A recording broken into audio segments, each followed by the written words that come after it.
I'm always excited about the site, going to the site. And stepping to the site is actually a strange thing. It will tell you the story of the site. It will tell you the context, the surrounding, the climate, each and every aspect of the site. And you can learn from, you can listen to the site. And you fall in love with the site. And site also fall in love with you. Then the creation starts coming out.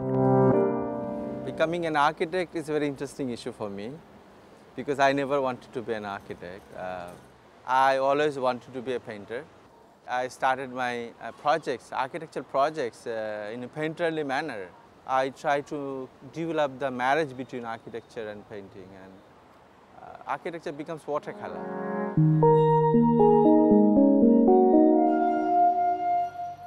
The landscape of Dhaka has changed a lot. Traffic congestion, growth of population, lack of jobs even in the villages. So all the pressure coming onto the cities. So cities are becoming very cramped.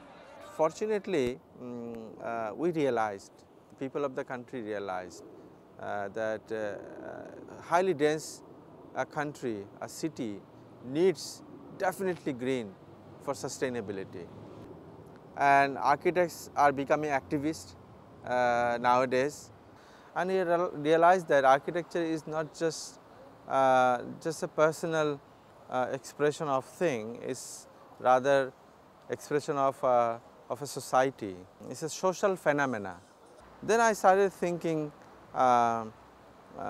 we have a responsibility, social responsibility, and then we need to understand what type of architecture we need to do on a particular place. So if it is Bangladesh, then we have a history. So if I forget the history, then I'm disconnected, I'm rootless, I'll be nowhere simply.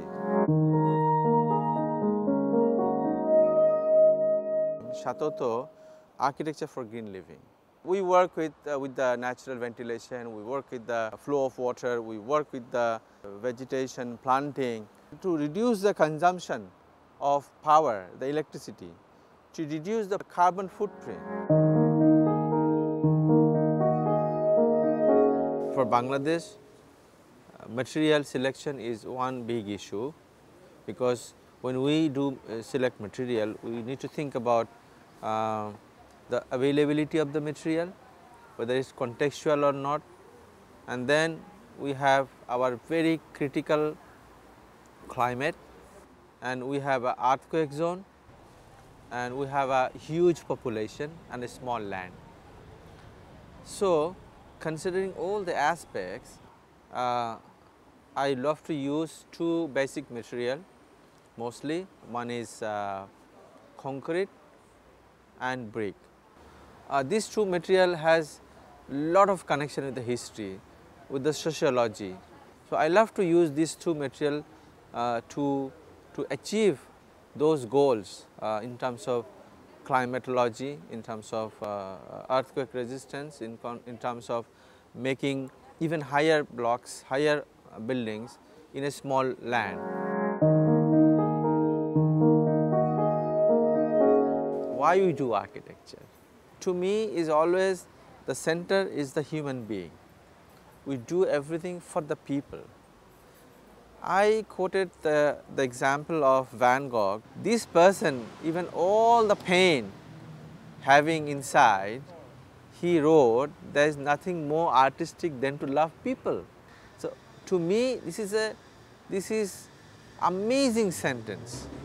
So every profession's ultimate goal is to serve the people. This is how I think that we need to do architecture for the people.